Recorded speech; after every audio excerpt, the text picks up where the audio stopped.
দেশ বিরোধী সরকারের থেকে আর কি বেশি এক্সপেক্ট করা যায়?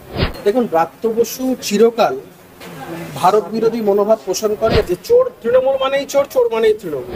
এই যে শুভেন্দু অধিকারীকে আজকে বিধানসভা থেকে সাসপেন্ড করা হলো, কেন না তিনি ভারতীয় সেনাদের পক্ষে কথা বলেছিলেন, প্রতিবাদ করেছিলেন। যতবার প্রতিবাদ করা হচ্ছে বিরোধীদের কণ্ঠ চেপে ধরা হচ্ছে, কি বলবেন? দেশ বিরোধী সরকারের থেকে আর কি বেশি এক্সপেক্ট করা যায়? দেশের পক্ষে কথা বললে, দেশের সেনাবাহিনীদের পক্ষে কথা বললে যদি রাজ্যের বিরোধী দলনেতাকে সাসপেন্ড করা হয়, তাহলে তো বোঝা যায় যে এই রাজ্যের গণতন্ত্রের কি অবস্থা। এই কথাটাই তো আমরা বাংলার মানুষের কাছে সবসময় তুলে ধরবার চেষ্টা করি। বাংলার মানুষ সবটাই বুঝতে পারছে, দেখতে পাচ্ছে। এর প্রতিফলন আমরা নিশ্চিত 26-এর ভোটের বাক্সে হয়। এই যে ব্রাত্য বসু তিনি ভারতীয় সেনাদের অপমান করেছেন, কি বলবেন এ ব্যাপারে? দেখুন, ব্রাত্য বসু চিরকাল ভারত বিরোধী মনোভাব পোষণ করে এবং ভারত বিরোধী চিন্তাধারার সাথে ব্রাত্য বসু চিরকাল এই সহমত পোষণ করে এসেছে। ওনার যা রাজনৈতিক অতীত, তৃণমূলে আসার আগে যে রাজনৈতিক মতাদর্শ উনি বিশ্বাসী ছিলেন, সেটাও কমপ্লিটলি ভারত বিরোধী।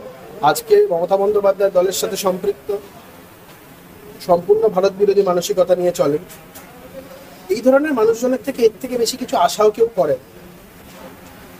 মমতা বন্দ্যোপাধ্যায় এদেরকেই শীর্ষ পদে বসিয়ে রেখেছেন। তো এই সমস্ত লোকজন যত তৃণমূলের হয়ে কথা বলবে, তত তৃণমূলের আগামী দিনটা, মানে ভবিষ্যতে, যে কথা আমরা বলি না, বাংলা চলিত কথায় বলি যে ভবিষ্যৎ অন্ধকার, তৃণমূলের ভবিষ্যৎ একদম অন্ধকার। এই লোকগুলোকে যত দলের মুখ করে রাখে।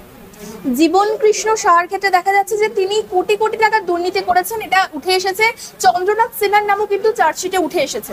এবং এই নিয়ে আমরা দেখতে পেলাম যে তৃণমূল কাউন্সিলর, তমলুকের পুরসভার তৃণমূল কাউন্সিলর, তিনি কান ধরে উদ্বোস করছেন, দাবি করছেন যে তৃণমূলই কিন্তু এই দুর্নীতি, এই যে দাগি তালিকা প্রকাশ পেয়েছে, তার ক্ষেত্রে কিন্তু যুক্ত আছে। কি বলবেন এ ব্যাপারে? এটা তো সবাই জানে, এটা পশ্চিমবঙ্গের প্রতিটা বাচ্চাও জানে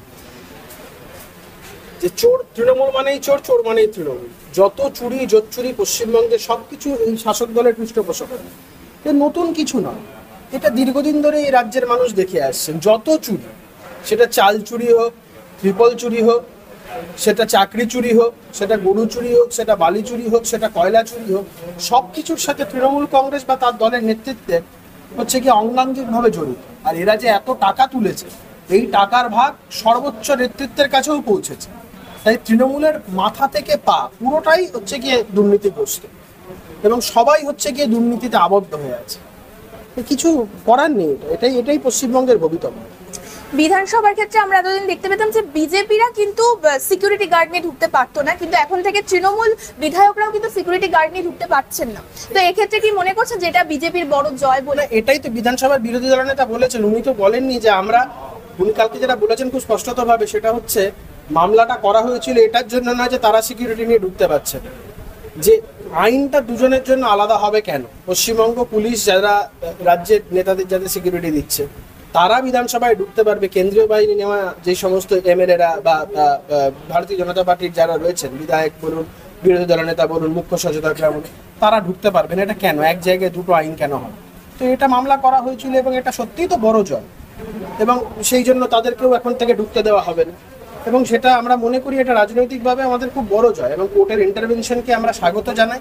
কোর্ট যে রায় দিয়েছে সেটা আমরা স্বাগত জানাই। ভারতীয় সেনাকে মানে মমতা ব্যানার্জি তিনি অপমান করেছেন, তো এই নিয়ে অভিযোগ উঠেছে। তো তিনি কি নিজেকে আলাদা দেশের মনে করেন, কি মনে বলবে না? দেখুন, মমতা বন্দ্যোপাধ্যায় চিরকাল তো ভারত বিরোধী আন্দোলনের বা ভারত বিরোধী চিন্তা ভাবনার সাথে সহমত পোষণ করে এসেছে। এই যে আজকে এসআইআর নিয়ে ভারতের নির্বাচন কমিশন তারা যে পদক্ষেপগুলো গ্রহণ করছে, মমতা বন্দ্যোপাধ্যায় তার বিরোধিতা করছে। আক্ষরিক অর্থে এটা তো দেশের সার্বভৌমত্বের প্রশ্ন। দেশের সার্বভৌমত্বের প্রশ্নে মমতা বন্দ্যোপাধ্যায় হচ্ছে গিয়ে আজকে দাঁড়িয়ে একটা বিপরীত মেরুতে অবস্থান করছে। ভারতের অভ্যন্তরীণ সুরক্ষা যেটার সাথে জড়িত, যার সাথে ভারতের অভ্যন্তরীণ সুরক্ষা অঙ্গাঙ্গিকভাবে জড়িত, তার বিরোধিতা মমতা বন্দ্যোপাধ্যায় করছে। এটা থেকেই বোঝা যায় তার মানসিকতা, তার চিন্তা ভাবনা কি। মমতা বন্দ্যোপাধ্যায় চান এই বাংলাকে আবারও ভাগ করে, এটা হয়তো একটা গ্রেটার বাংলাদেশ করে। মমতা বন্দ্যোপাধ্যায় দীর্ঘদিনের একটা ইচ্ছা ছিল, একটা সময় সুদীপ্ত সেন ওনাকে স্বপ্ন দেখিয়েছিল দেশের প্রধানমন্ত্রী করবে। সেই স্বপ্ন তো আর এই জন্মে পূর্ণ হবে না। মমতা বন্দ্যোপাধ্যায় হয়তো কোথাও একটা চেষ্টা আছে এই বাংলাকে ভাগ করে একটা গ্রেটার বাংলাদেশ করে সেই বাংলাদেশের ওয়াজিরে আজম যদি মমতা বন্দ্যোপাধ্যায় হতে পারে।